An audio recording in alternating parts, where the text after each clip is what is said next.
संध्या और उपासना की यह कक्षा, संध्या के विषय में हम सब जानने का प्रयास कर रहे हैं। संध्या क्या, संध्या क्यों, संध्या कैसे, ये प्रश्न है।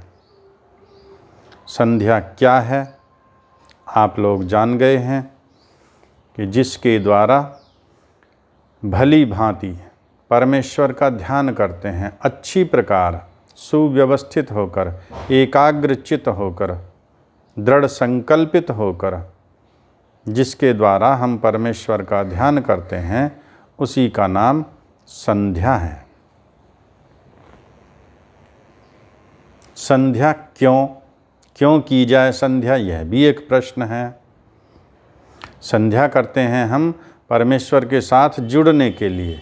परमेश्वर से जुड़ेंगे तो हमारा बल, बुद्धि, विद्या, यश सब कुछ बढ़ता जाएगा, हमारा सुख बढ़ता जाएगा, हमारा आनंद बढ़ता जाएगा। उस सब की प्राप्ति के लिए हम संध्या करते हैं। प्रतिदिन प्रातः सायं हम संध्या करते हैं तो जो मन के हमारे विकार हैं, दोष हैं, उन सब को हम दूर करने का प्रयास करते हैं इस संध्या के द्वारा। संध्या को साबुन कहा जाता है। जिस प्रकार साबुन से हम वस्त्रों को साफ करते हैं, शरीर का मल साफ करते हैं, इसी प्रकार संध्या भी हमारे अंतर्मन को पवित्र करता है, शुद्ध करता है। इसी संध्या को जब हम दीर्घ काल तक करते हैं, यही उपासना कहलाता है। संध्या उपासना ही है। संध्योपासना के नाम से भी इसको हम जानते हैं, कहते हैं। संध्योपासना, संध्या के द्वारा ईश्वर की उपासना। उपासन, ईश्वर के समीप होना, उसके गुणों को धारण करना, उसके विषय में जानना। अब ईश्वर के विषय में हम जानेंगे तो उसके लिए हम प्रारंभ करते हैं अथ उपासना। यहाँ से कल हमने प्रारंभ किया और इस उपासना में हमने जाना विवेक और वैराग्य को। विवेक अर्थात जो वस्तु जैसी है उसको वैसा ही जानना, वैसा ही मानना, वैसा ही उससे लाभ लेना, उपयोग लेना, इसी का नाम विवेक है। यथार्थ ज्ञान का नाम विवेक है। वस्तु है कुछ और, हमने उसको जाना है कुछ और, यह अविवेक है, यह विद्या नहीं है, अविद्या है। प्रतिमा के सामने हमने बैठकर उसको शिव मान लिया, उसको देवी मान लिया, उसको हनुमान मान लिया, राम मान लिया, श्री कृष्ण मान लिया, और अनेकों प्रकार की जो प्रतिमाएं हम जिनके समक्ष बैठ करके हम उपासना करने का प्रयास करते हैं, वह विवेक नहीं है। वह पत्थर का, कांच का, प्लास्टिक का, लोहे का, धातु का एक पदार्थ है, आकृति बनी हुई है, ठीक है, लेकिन यह ईश्वर नहीं है। ईश्वर तो कुछ और है। उस अविनाशी तत्व को हमें जानना है। यह प्रतिमा तो हमारे द्वारा बनाई गई है, व्यक्ति ने बनाई है, किसी न किसी ने, और जिसने सारे संसार की रचना की है, देखो कैसी विचित्रता। हम उसी का निर्माण करने लगे, हमने उसी का निर्माण कर दिया। ईश्वर ने हमारा शरीर बनाया, हमने ईश्वर की प्रतिमा बनानी प्रारंभ कर दी, वह भी अपनी कल्पना के अनुसार, वास्तविकता नहीं है। और यहाँ पर विवेक का अर्थ वही दिया कि यथार्थ चिंतन करना है। जो हमारे आसपास की वस्तुएं हैं उन सब का निरीक्षण परीक्षण करते हुए यथार्थ चिंतन करना है, परिकल्पना नहीं करनी है।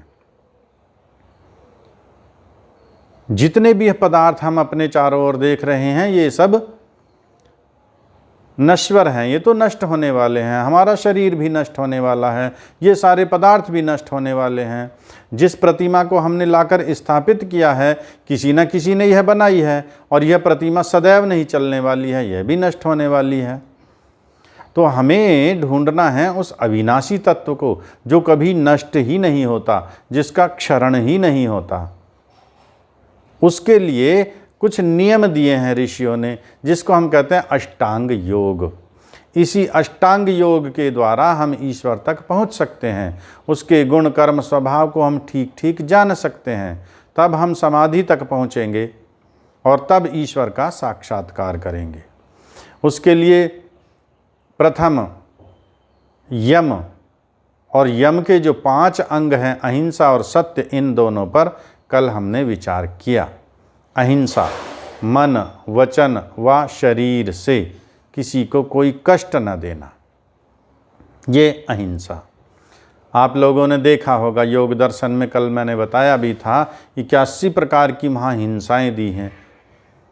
तो हमें उन सारी हिंसाओं से बचना है, तब हम अहिंसक बनेंगे, तब हम ईश्वर की ओर बढ़ेंगे, तब हम उसके ज्ञान को प्राप्त कर सकेंगे, तब हम उसके गुण कर्म स्वभाव को ठीक ठीक समझ सकेंगे, जान सकेंगे। दूसरा चरण है सत्य। जैसा हमारे आत्मा में ज्ञान है उसी को हम सुपरीक्षित करके अर्थात प्रमाणों से उसकी परीक्षा कर लें। जो हमारे अंदर ज्ञान है वह सत्य है अथवा मिथ्या है, तब उसको हम वाणी से बोलेंगे। ये हमारा सत्य कहलाता है। तीसरा अस्तेय। अस्तेय कहते हैं चोरी ना करना। अब चोरी किस प्रकार से होती है? बहुत सारी चोरियां इस प्रकार की होती हैं जिनका हमें पता ही नहीं चलता।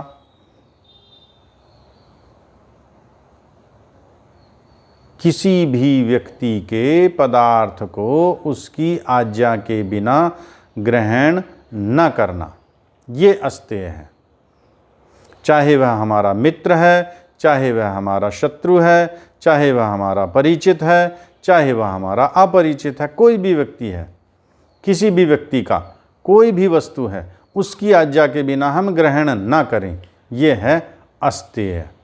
जो भी किसी व्यक्ति का कोई वस्तु हमें चाहिए तो उससे हम मांगेंगे, उसकी हम आज्ञा लेंगे, उससे हम पूछेंगे, तब उस वस्तु का हम उपभोग करेंगे, ये कहलाता है अस्तेय।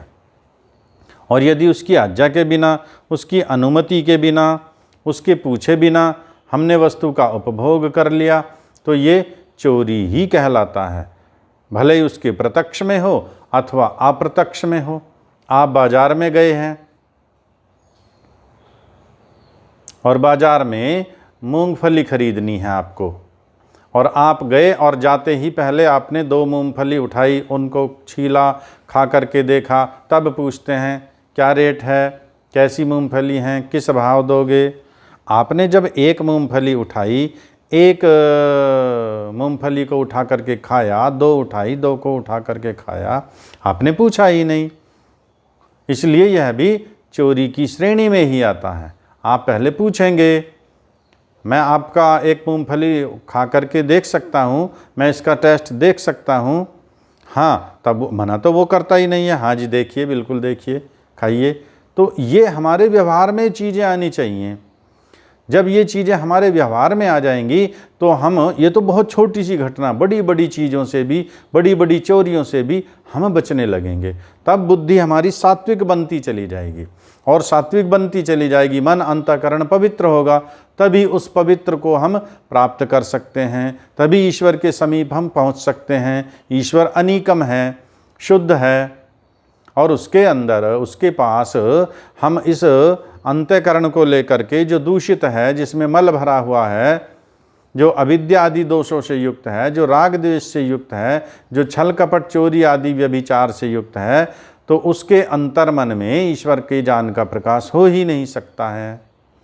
इसलिए इसका हमें दृढ़तापूर्वक पालन करना है। ये अस्तेय है। इसके आगे ब्रह्मचर्य। ब्रह्मचर्य वीर्य निग्रही रहें, भौतिकवादी एवं भोगवादी व्यापक प्रवृत्ति भरे वातावरण में मन से भी विकार तो नहीं उत्पन्न हुआ। ये चिंतन करना है। जब हम बैठे हैं उपासना करने के लिए, संध्या करने के लिए, तो उसके पूर्व ये सारा चिंतन चलता है। आज मैंने, आप प्रातःकाल जब संध्या करते हैं, उपासना करते हैं, तो प्रतिज्ञा करते हैं, सायंकाल को जब आप प्रतिज्ञा कर रहे हैं, संध्या कर रहे हैं, उपासना कर रहे हैं, फिर मन में संकल्प लेंगे, फिर पूरे दिन की जो प्रक्रिया रही उसको आप देखिए, कितने कितने कार्य किए, कितने लोगों से मिले, कहाँ कहाँ गए, किस किस के साथ कैसा कैसा व्यवहार हुआ। कहीं मैंने आज अहिंसा तो नहीं की, हिंसा तो नहीं की, असत्य भाषण तो नहीं किया, चोरी तो नहीं की। चोरी की तो क्यों की? ब्रह्मचर्य का पालन किया अथवा नहीं किया। ब्रह्मचर्य को व्यापक रूप में देखेंगे। ब्रह्म का अर्थ ईश्वर। पूरे दिन मैंने ईश्वर का कहीं चिंतन किया अथवा नहीं। ईश्वर सर्वव्यापक है। प्रातःकाल सायंकाल बैठ करके हमने जप कर लिया, ईश्वर सर्वव्यापक है, ईश्वर सर्वव्यापक है। क्या उसकी सर्वव्यापकता को पूरे दिन मैंने स्मरण किया? क्या अपने ध्यान में रखा? यदि ईश्वर को मैं सर्वव्यापक मानता रहूँगा, पूरे दिन उसकी उपस्थिति में मैं प्रत्येक कार्य को करता रहूँगा, फिर मुझसे कोई पाप कर्म हो ही नहीं सकता, फिर कोई दुष्कर्म हो ही नहीं सकता। तो इस ईश्वर की सर्वव्यापकता को हम देखते रहें, उसकी उपस्थिति में ही प्रत्येक कार्य को करते रहेंगे।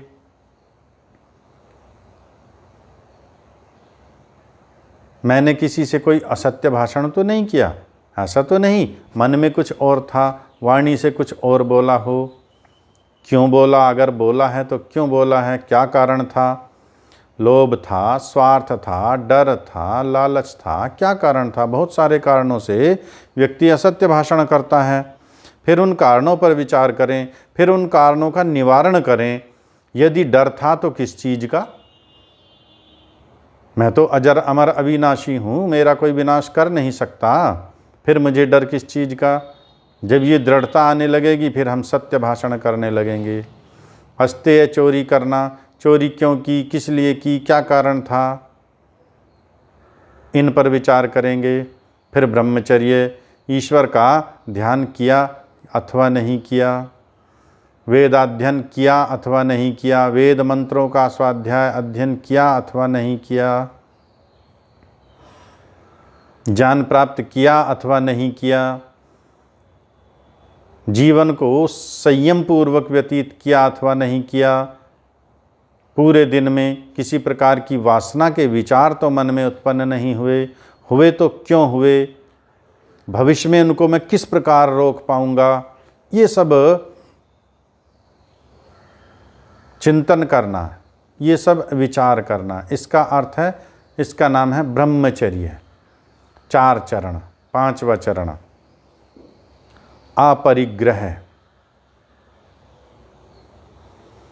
परिग्रह कहते हैं संग्रह करना, और अपरिग्रह संग्रह न करना, अर्थात अनावश्यक वस्तुओं का संग्रहण न करना। इसका नाम अपरिग्रह है। यदि हम परिग्रह करेंगे, एक व्यक्ति है, अकेला व्यक्ति है, एक उसका पुत्र है,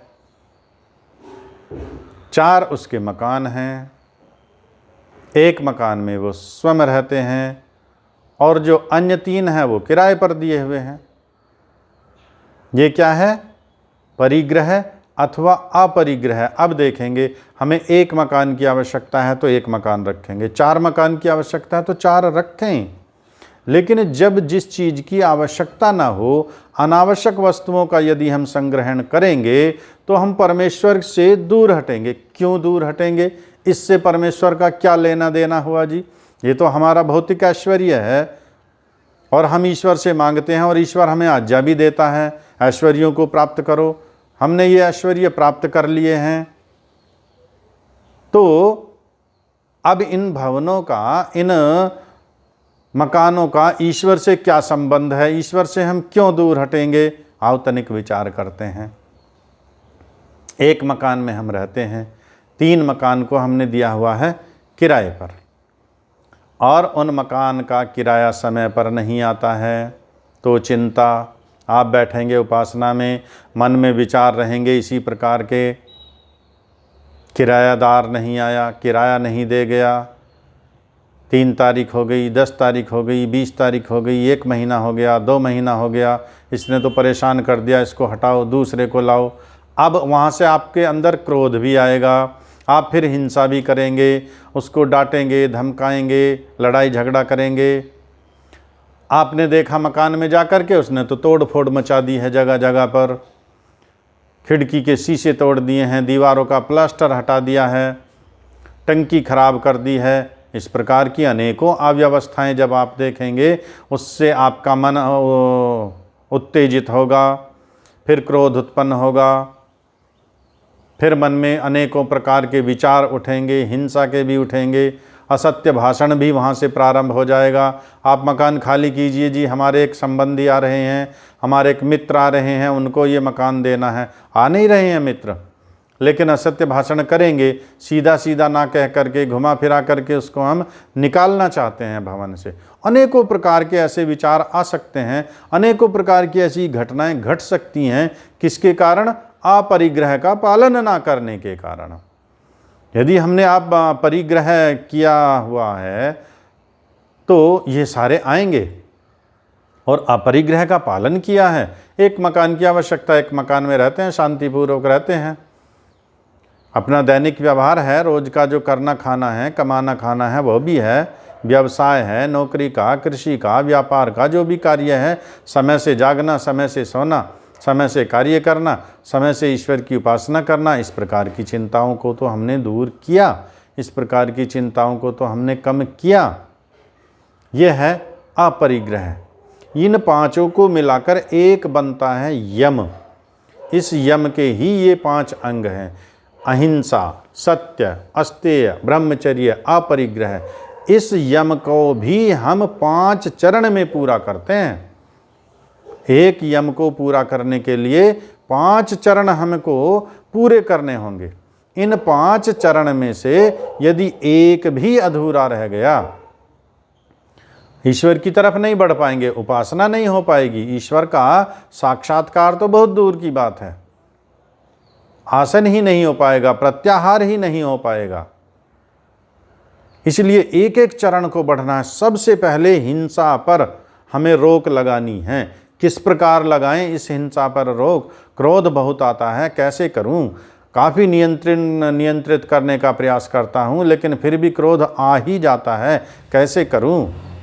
ईश्वर से सहायता मांगिए, ईश्वर के समक्ष। वो अब जब परस्पर भी तो आप चर्चा करते हैं, भाई मैं तो वो जो है काफ़ी प्रयास करता हूं, लेकिन फिर भी क्रोध आ जाता है, मुझे कोई उपाय तो बताओ। अरे उपाय उनसे क्यों पूछते हो? उपाय उन्हीं से पूछो जो आपका सबसे क्लोज है, सबसे घनिष्ठ मित्र है और सबसे बड़ा गुरु है। आज गुरु पूर्णिमा भी है, अभी वर्णन किया भगनी ने, तो वहाँ है सबसे बड़ा गुरु, गुरुओं का गुरु, वहाँ गुरु, सारी विद्याओं का जाता, उसी से पूछिए। हे प्रभु, मैं काफ़ी नियंत्रित करने का प्रयास करता हूँ, फिर भी कई बार विचलित हो जाता हूँ, इसका कारण क्या है? आप जानते हैं कारण, भले ही आप उसको दूसरे से पूछते हो, क्या कारण है जी, मुझे बताओ, मैं क्यों नहीं कर पाता। आप तो जानते हैं उस कारण को, अपने अंदर उस कारण को खोजिए, और जब आप कारण को जान जाएंगे तो आप उसका निवारण भी कर लेंगे। निश्चित है, क्रोध किसके कारण आया? दूसरे ने मेरी बात नहीं मानी, इस कारण क्रोध आया। दूसरे ने समय पर अपना वचन पूरा नहीं किया, इस कारण क्रोध आया। गलती मेरी थी, वचन मैंने पूरा नहीं किया, समय पर अपना दायित्व मैं पूरा नहीं कर सका, और उसके कारण यदि किसी ने मुझको डांटा, यदि उसके कारण किसी ने मुझको प्रश्न पूछे, अब मुझको गुस्सा आ गया कि ये प्रश्न क्यों पूछ रहा है। हाँ, आप विचार तो कीजिए कि ये तो दोष मेरा ही है, ये तो ठीक कह रहे हैं, यहाँ पर गलती मेरी है। अपनी गलती को स्वीकारें, अपने दोष को स्वीकारें, तो उस पर हम नियंत्रित करना प्रारंभ कर लेंगे। यदि कारणों पर हमें विचार ही ना करें तो उनका निवारण किस प्रकार करेंगे? एक एक चरण को पूरा करते हुए अहिंसा, जब हम इस पर दृढ़तापूर्वक बढ़ेंगे। अब हमने देखा कि मैंने अब हिंसा करनी बंद कर दी है, मैंने लड़ाई झगड़ा करना बंद कर दिया है, मैंने क्रोध करना बंद कर दिया है, मैंने दूसरों को अपशब्द कहना, गाली देना बंद कर दिया है। फिर बढ़ेंगे आप सत्य की ओर। जब तक आप अहिंसा का पालन नहीं करोगे, तब तक सत्य पर जा ही नहीं सकते। अब ध्यान तो बहुत दूर की बात रह गई, अभी तो 5 यमों को पूरा करना है। अहिंसा का दृढ़तापूर्वक पालन हो, तब हम सत्य पर बढ़ेंगे। जब सत्य पर आरूढ़ हो जाएंगे, 2 चरण हमारे पूर्ण हो गए, दृढ़तापूर्वक अहिंसा और सत्य का, फिर आप अस्तेय को जैसा जैसा आप आगे बढ़ेंगे ये सरल होता जाता है। अहिंसा सबसे कठिन चूंकि प्रथम स्टेप है, और जब इस पर आपका अभ्यास बन जाएगा फिर आप सत्य को भी धारण कर लेंगे। फिर आपका कोई लौकिक भौतिक कितना भी हानि हो, आप उससे विचलित नहीं होंगे, आप सत्य पर अडिग ही रहेंगे। और जब अहिंसा और सत्य आपके दृढ़ हो जाएंगे, चोरी करने का तो प्रश्न ही नहीं होगा, बहुत सरल हो जाएगा अस्तेय का पालन करना। और इन तीनों का जब आप पालन करेंगे तब ब्रह्मचर्य का पालन करना आसान हो जाएगा। फिर लंपटता नहीं होगी, फिर व्यभिचार नहीं होगा, फिर वासनाएं परेशान नहीं करेंगी, फिर पूरे दिन ईश्वर का चिंतन चलता रहेगा, फिर ज्ञानार्जन हम करते रहेंगे। पुस्तकों से मिले, विद्वानों से मिले, बड़ों से मिले, छोटों से मिले। छोटों से भी कई बार बहुत सारी चीज़ें सीखने को मिलती हैं, छोटों से भी अनजाने में बहुत सारे सिद्धांत मिल जाते हैं। फिर हमारी काकचेष्टा यही रहती है, कहाँ से विद्या मिले, कहाँ से सिद्धांत की परिचर्चा सुनने को मिले, कहाँ पर इस प्रकार का सत्संग मिले।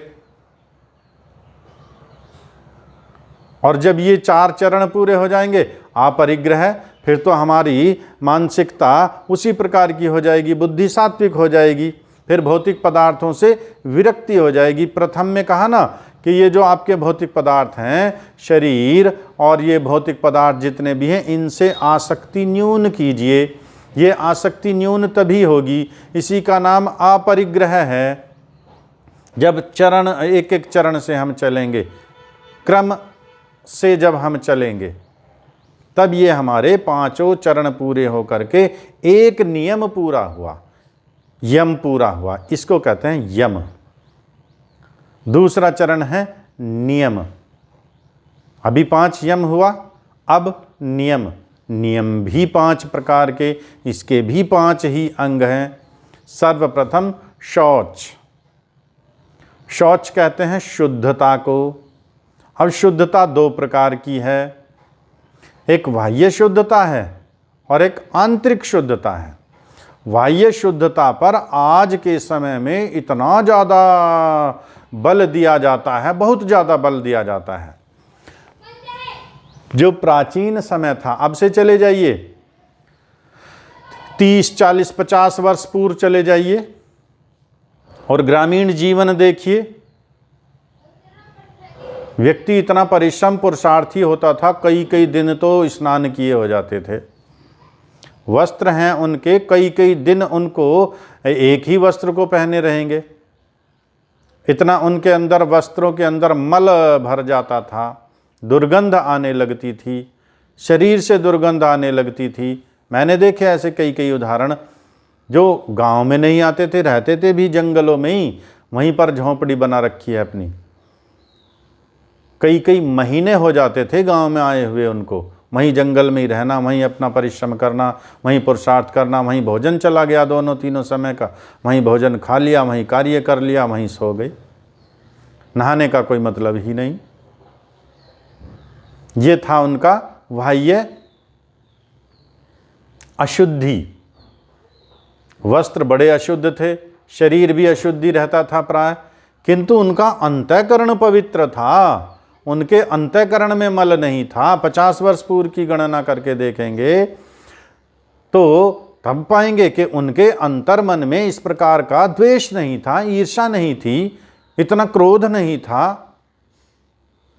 और आज का जो वातावरण है, वहाँ पर बाह्य शुद्धि का सबसे ज़्यादा प्रबल जोर दिया गया है। सरकारों ने अभियान चला रखे हैं, स्वच्छता अभियान। सड़कों पर ऐसे ऐसे पाखंड करते हैं, सड़कों पर पहले वो कबाड़ डाला जाता है, फिर नेतागण लगते हैं, मंत्री, प्रधानमंत्री सब लगे हुए हैं झाड़ू लेकर के सड़कों को साफ करने के लिए। ये स्वच्छता अभियान अच्छा है, होना चाहिए, स्वच्छता रखनी चाहिए। दे रखा है यहाँ पर बाह्य सोच और अभ्यंतर सोच, दोनों प्रकार की शुद्धता चाहिए। लेकिन क्या केवल बाह्य शुद्धता से ही सारा कार्य हो जाएगा? नहीं हो पाएगा। इससे तो केवल शरीर का शुद्धिकरण हुआ, अपने बाह्य वातावरण का शुद्धिकरण हुआ, जहाँ पर हम रहते हैं, जहाँ पर हम पूजा करते हैं, जहाँ पर हम भोजन करते हैं बैठ करके, जहाँ भोजन हम बनाते हैं बैठ करके, जहाँ हम सोते हैं, जहाँ हम पढ़ते हैं, जहाँ हम अन्य कार्य करते हैं, ये सब हमारा स्थान शुद्ध होना चाहिए। हमारा घर, मकान, भवन शुद्ध होना चाहिए। हमारे घर के बाहर किसी प्रकार का कूड़ा करकट, इस प्रकार का दुर्गंध युक्त अपशिष्ट कोई पदार्थ ना हो। हम अपने घर के बाहर बहुत बहुत दूर तक नालियां साफ करते हैं। कई व्यक्ति ऐसे हैं अपने घर के बाहर दूर तक नाली साफ करते हैं। बचपन में मैंने देखा एक व्यक्ति को, हमारे पड़ोस में रहते थे, दूर तक नाली सुबह सुबह झाड़ू लेकर के, और सरकारी सेवा में थे, सामान्य व्यक्ति भी नहीं, सरकारी सेवा में थे। राष्ट्रपति भवन में उनका जॉब था। लेकिन प्रातःकाल हम प्रतिदिन देखते थे, छोटे छोटे थे तो वो झाड़ू लेकर के अपने घर के बाहर की नाली दूर तक साफ करते थे। अब जाना सिद्धांत को तो हमने, और उन्होंने वह सिद्धांत पढ़ा हो या ना पढ़ा हो, लेकिन उनके व्यवहार में वह चीज थी। यह बाह्य सोच है। मनुस्मृति कहती है, अद्भिर्गात्राणि शुद्ध्यन्ति मनः सत्येन शुद्ध्यति, विद्या तपोभ्याम भूतात्मा बुद्धिर्ज्ञानेन शुद्ध्यति। ये तो बाह्य शुद्धिकरण है। जल के द्वारा हम शरीर को साफ करते हैं, वस्त्रों को साफ करते हैं, भिन्न भिन्न प्रकार के हम साबुन लगाते हैं, डिटर्जेंट लगाते हैं, शैम्पू लगाते हैं, उसके बाद भी फिर सेंट छिड़कते हैं शरीर पर, वस्त्रों पर, तब चलते हैं बाहर को। किस लिए? शुद्धिकरण के लिए, वातावरण को शुद्ध रखने के लिए, महकाने के लिए। लेकिन ये जो अंतर्मन है जो ज़्यादा प्रभावी, तो बाहर का तो एक शुद्धिकरण हो गया, शरीर और वस्त्र शुद्ध, लेकिन बुद्धि अशुद्ध, मन अशुद्ध, आत्मा अशुद्ध, इनको कैसे करेंगे? अधिक महत्वपूर्ण तो वही है। और जो 50 वर्ष पूर्व का मैंने उदाहरण दिया, वहाँ पर उनकी एक चीज़ तो हाँ मानेंगे ये अशुद्ध रहती थी, वस्त्र उनके अशुद्ध रहते थे, शरीर भी प्राय उनका अशुद्ध रहता था, लेकिन अंतःकरण पवित्र था, आत्मा पवित्र था, मन पवित्र था, एक दूसरे का सहयोग करने के लिए, एक दूसरे की सहायता करने के लिए तत्पर रहते थे। अब शरीर से जल का हमने शुद्धिकरण कर लिया, शरीर का और वस्त्रों का शुद्धिकरण कर लिया, लेकिन मनः सत्येन शुद्ध्यति, और मन को हम शुद्ध किस प्रकार करेंगे? सत्य के द्वारा। और पहले यम में दूसरा चरण था सत्य, वहाँ पर हमने उसका पालन कर आए। इसीलिए जैसे जैसे आप उत्तरोत्तर काल में बढ़ते जाएंगे उपासना की ओर, अष्टांग योग की ओर, पहला चरण कठिन लगेगा, लेकिन दूसरा चरण सरल होता जाएगा और आपका सरल होता जाएगा। अब शुद्धिकरण में मन का शुद्धिकरण करना है, मन का पवित्रीकरण करना है, उसके लिए सत्य का पालन अनिवार्य है। सत्य का पालन किए बिना मन का शुद्धिकरण नहीं हो सकता। मनः सत्येन शुद्ध्यति, मन सत्य से शुद्ध होता है, और वो तो आपने वहीं सीख लिया यमों में ही। अब तो आप नियम के अंतर्गत चल रहे हैं। जब 5 यमों में हमने सीख लिया सत्य का पालन करना, सत्य पर दृढ़ता पूर्वक अड़े रहना, तो देखो यहाँ कितना सरल हो गया। मन को शुद्धिकरण करना, मन का स्वच्छीकरण करना, आंतरिक शुद्धता आसान हो गई। यदि वहाँ पर हमने सत्य का पालन नहीं किया तो यहाँ तक आया ही नहीं जाएगा। पहला प्रश्न तो यही हो जाएगा। तो इस मन को सत्य के द्वारा हम शुद्ध करेंगे। विद्या तपोभ्याम भूतात्मा, ये जो हमारा आत्मा है, इसको हम विद्या और तप के द्वारा शुद्ध करेंगे। अब विद्या कहाँ से प्राप्त करेंगे? विद्या प्राप्त करेंगे हम वेद आदि सत्य शास्त्रों से, उनका पठन पाठन, उनका आपस में परस्पर चर्चा परिचर्चा करके अपने माता पिता भाई बहन गुरु आचार्य जो भी हमसे बड़े हैं विद्या में ज्ञान में, उन सब से हम चर्चा परिचर्चा करते रहें, उनसे हम प्रश्न पूछते रहें, उनसे अपनी शंकाओं का निराकरण करते रहें, वेदादि सत्य शास्त्रों का हम अध्ययन करते रहें, तभी विद्या प्राप्त होगी, तभी ज्ञान प्राप्त होगा।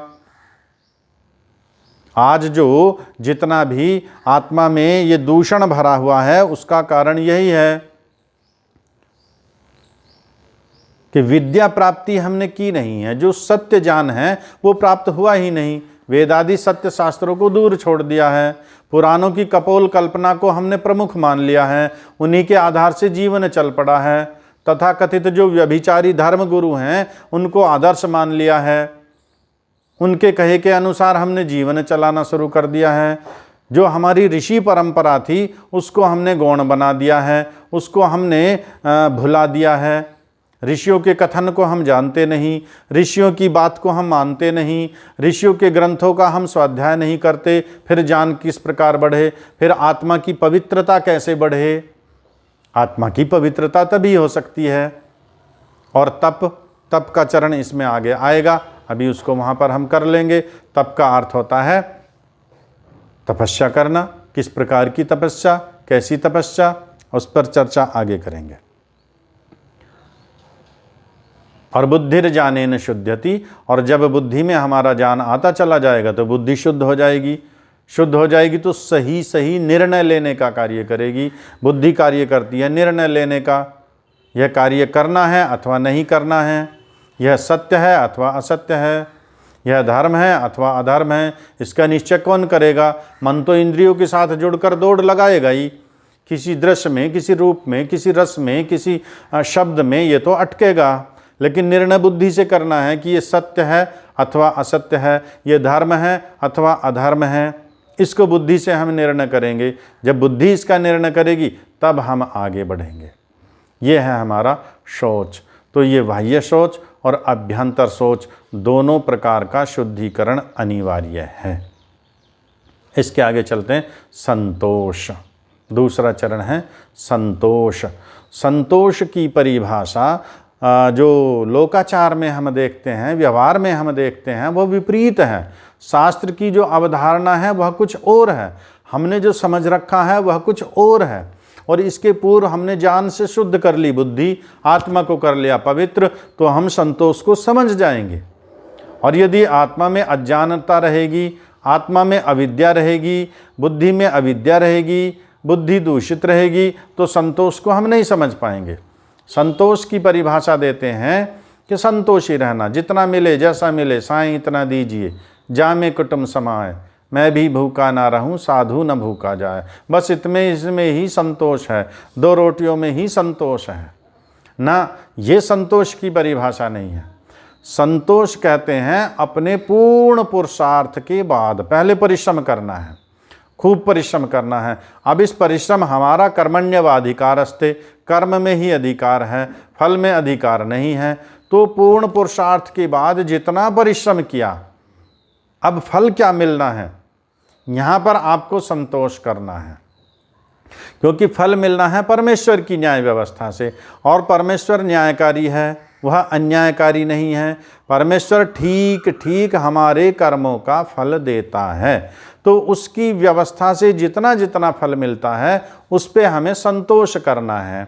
उसमें किसी प्रकार का मन में ऐसी भावना नहीं लानी है। हाँ, यदि कोई हमने परिश्रम किया है और उसका फल जो व्यक्ति दे रहा है, आप कार्य करने के लिए गए, मैं एक मजदूर हूँ और मजदूरी का कार्य करता हूँ, सुबह से शाम तक खूब परिश्रम किया और मजदूरी हुई 150 रुपये 200 रुपये, और स्वामी ने, मालिक ने 150 की बजाय 100 पकड़ा दिए, 200 की बजाय 150 पकड़ा दिया। अब हम कहेंगे कि जी मैं तो संतोषी हूँ, मैं तो इसी में संतोष कर लूँगा ना। ये संतोष की परिभाषा नहीं है। संतोष की परिभाषा वह आती है जहाँ परमेश्वर की न्याय व्यवस्था से, उसकी व्यवस्था से जो फल मिलता है उस पर जो हम संतुष्टि करते हैं, उस पर जो हम संतोष करते हैं। ये तो अत्याचार है, ये तो अन्याय है। व्यक्ति ने हमारा शोषण किया, 200 रुपये देने चाहिए थी लेकिन 100 ही दे दिए, 150 ही दे दिए, वो भी 8 दिन 10 दिन में लगातार गया, उसके बार बार पैसे दे दो बाबूजी, पैसे दे दो जी, पैसे दे दो जी। तब वो 20 बार कहानियाँ सुनाएंगे, आपने कार्य अच्छा नहीं किया था, आपने ये कमी छोड़ दी, ये कमी छोड़ दी, ये कमी छोड़ दी, लो इतने पैसे ले जाओ। अब ये है अत्याचार। यदि हम उस अत्याचार शोषण के विरुद्ध लड़ सकते हैं तो लड़ें, और नहीं लड़ सकते हैं तो मजबूरी है, बैठेंगे हम। लेकिन यह संतोष की परिभाषा में नहीं आएगा। संतोष की परिभाषा में इस प्रकार आएगा, 2 किसान हैं, एक उदाहरण लेते हैं छोटा सा। 2 किसान हैं, दोनों के बराबर बराबर खेत, एक का खेत ये, एक का खेत ये। एक साथ दोनों ने अनाज उसमें बोया, गेहूं मान लीजिए, गेहूं बोया, खेत को तैयार दोनों ने साथ साथ किया। एक सा ही बीज दोनों किसानों का था, एक सा ही खाद पानी औषधियाँ कीटनाशक जो भी लगाना है, सब ने समान मेहनत, इक्वल दोनों ने बराबर बराबर किया। लेकिन अब एक किसान के खेत में 10 मन गेहूँ निकला, एक किसान के खेत में 6 मन गेहूँ निकला। ये किसका दोष? परिश्रम में कमी नहीं की है, दोनों ने एक साथ अनाज बोया, एक सा बीज है, एक सा खाद है, एक सी जुताई है, एक सी खुदाई पिटाई निराई गुड़ाई सब साथ साथ किया। लेकिन फिर भी एक के खेत में 10 मन और एक के खेत में 6 मन ही निकला, 4 मन कम रह गया। ये फल देने वाला परमेश्वर है, ये व्यक्ति के अधीन नहीं है व्यवस्था। यहाँ पर संतुष्ट रहना है, यहाँ पर विरोध नहीं करना है। और विरोध करेंगे भी तो किसका? ईश्वर से तो विरोध चलता नहीं है। तो यहाँ पर हमें संतुष्ट रहना है कि ये मेरे कर्म का फल है, मैंने अपना परिश्रम किया, उसने भी अपना परिश्रम किया। फल देने वाला ईश्वर है, ईश्वर अन्यायकारी नहीं है, ईश्वर न्यायकारी है। हो सकता है मेरा कहीं त्रुटि रही है, मेरे कहीं कार्य में तो दोष नहीं रहा है, या कहीं मेरा जो फल प्रभावित हुआ है उसका क्या कारण है? अनेकों कारण हैं, बहुत सारे कारण हैं। लेकिन हाँ, एक कारण पर हम संतुष्ट हैं कि परमात्मा न्यायकारी है, वह अन्यायकारी तो नहीं है। तो जो परमेश्वर से ये फल मिला है ये ठीक ही मिला है, उचित ही मिला है। ऐसा नहीं कि अगली बार से मैं खेती करना छोड़ दूंगा, गेहूं बोना छोड़ दूंगा ना, फिर पुनः पुरुषार्थ में हम जुटे रहेंगे। पुरुषार्थ से हमें जी नहीं चुराना है, इसी का नाम है संतोष। आइए 2 चरण हुए हैं, इसी को यहीं पर विराम देते हुए मंत्र पाठ की ओर बढ़ते हैं। संध्या। एक बार सभी अपना अपना आसन व्यवस्थित कर लेंगे, कमर गर्दन सीधी, आंखें कोमलता से बंद।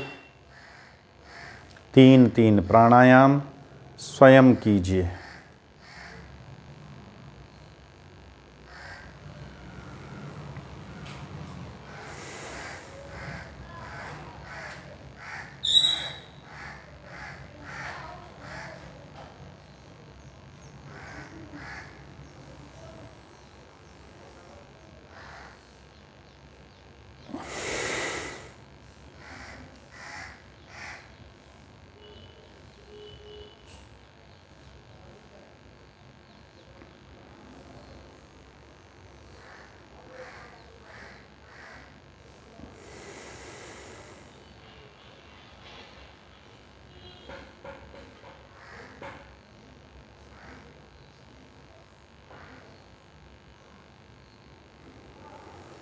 सामान्य श्वास प्रश्वास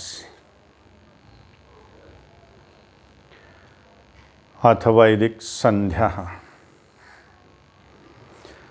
ओम भूर्भुवः स्वाहा तत्सवितुर्वरेण्यं भर्गो देवस्य धीमहि धियो यो नः प्रचोदयात्। ॐ शन्नो देवीरभिष्टय आपो भवन्तु पीतये संयोरभिस्रवन्तु नः। ॐ वाक् वाक् ॐ ॐ प्राणः प्राणः, ॐ चक्षुः चक्षुः, ॐ श्रोत्रं श्रोत्रम्, ॐ नाभिः, ॐ हृदयम्, ॐ कण्ठः, ॐ शिरः, ॐ बाहुभ्यां यशोबलम्, ॐ करतलकरपृष्ठे,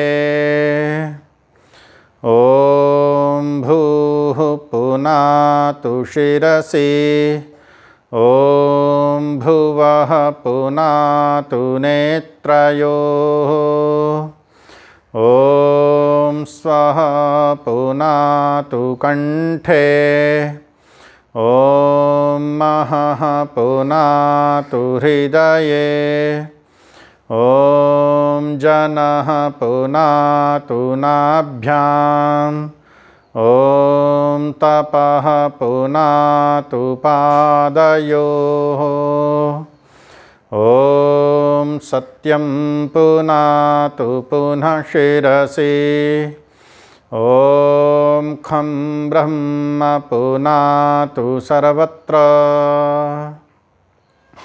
ॐ भूः, ॐ भुवः, ॐ स्वः, ॐ महः, ॐ जनः, ॐ तपः, ॐ सत्यम्,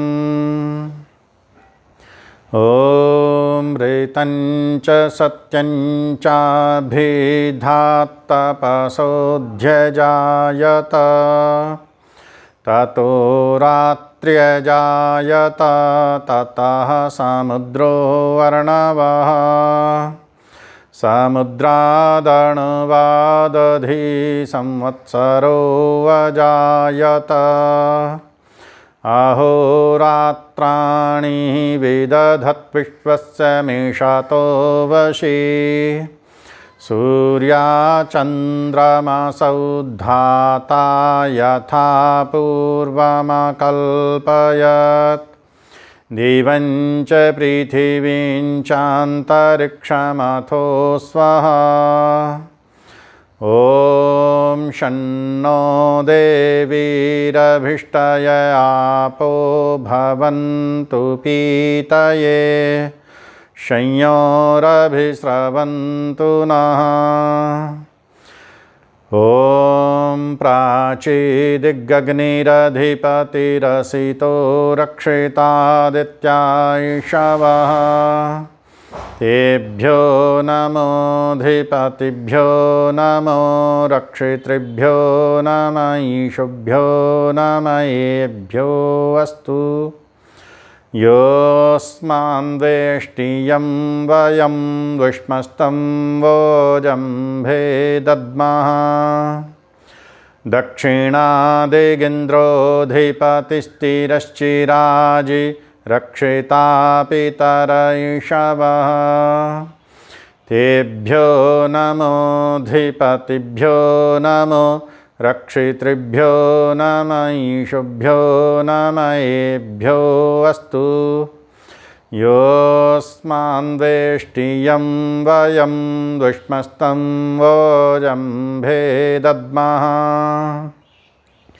प्रतीचिदिक्वरुणोऽधिपतिः प्रेदाकुरक्षितान्नमिषवः, तेभ्यो नमोऽधिपतिभ्यो नमो, रक्षितृभ्यो नम, ईशुभ्यो नम, येभ्यो अस्तु, योऽस्मान् वेष्टियं वयं विष्मस्तं वोजम्भे दद्मः,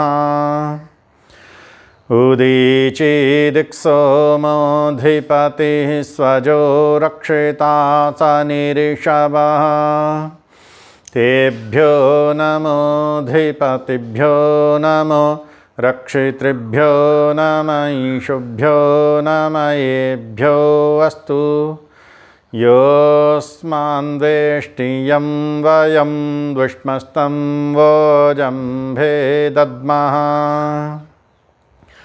ध्रुवादिक्विष्णुरधिपतिः कल्माषग्रीवो रक्षिता विरुधैषवः तेभ्यो नमोऽधिपतिभ्यो नमो रक्षितृभ्यो नमईशुभ्यो नमयेभ्यो अस्तु योऽस्मान् वेष्टियं वयं विष्मस्तं वोजम्भे दद्मः ऊर्ध्वादिग्बृहस्पतिरधिपतिः श्वित्रो रक्षिता वर्षमिषवः तेभ्यो नमोऽधिपतिभ्यो नमो रक्षितृभ्यो नमईशुभ्यो नमयेभ्यो अस्तु योऽस्मान् वेष्टियं वयं विष्मस्तं वोजम्भे दद्मः ॐ उद्वयन्तमसस्परि स्वाहा पश्यन्त उत्तरं देवं देवत्राः सूर्यमगन्मज्योतिरुत्तमम् उदुत्यं जातवेदसं देवं वहन्ति केतवः दृशे विश्वाय सूर्यं चित्रं देवानामुदगादनीकं चक्षुरमित्रस्य वरुणस्याग्नेः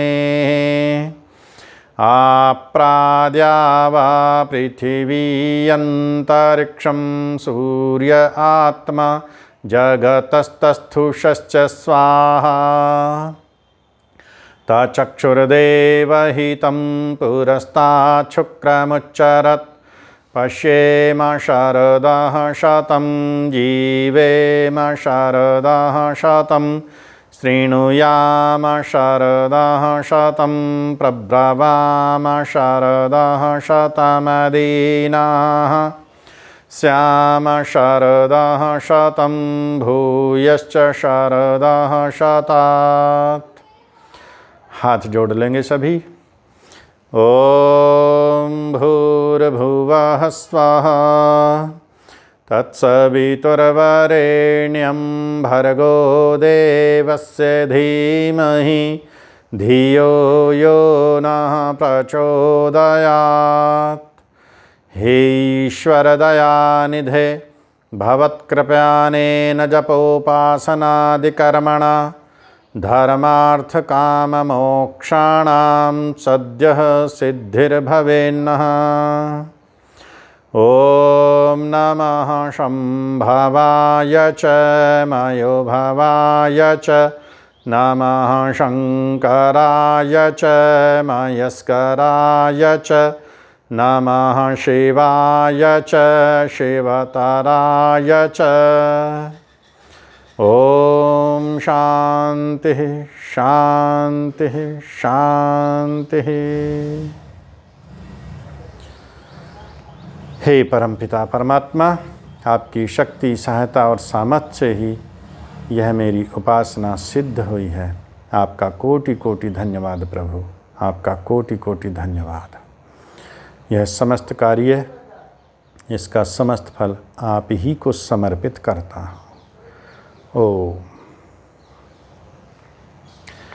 आसन अपना ढीला कर लीजिए। किसी का कोई प्रश्न है, कोई शंका है तो आप पूछ सकते हैं। नमस्ते जी।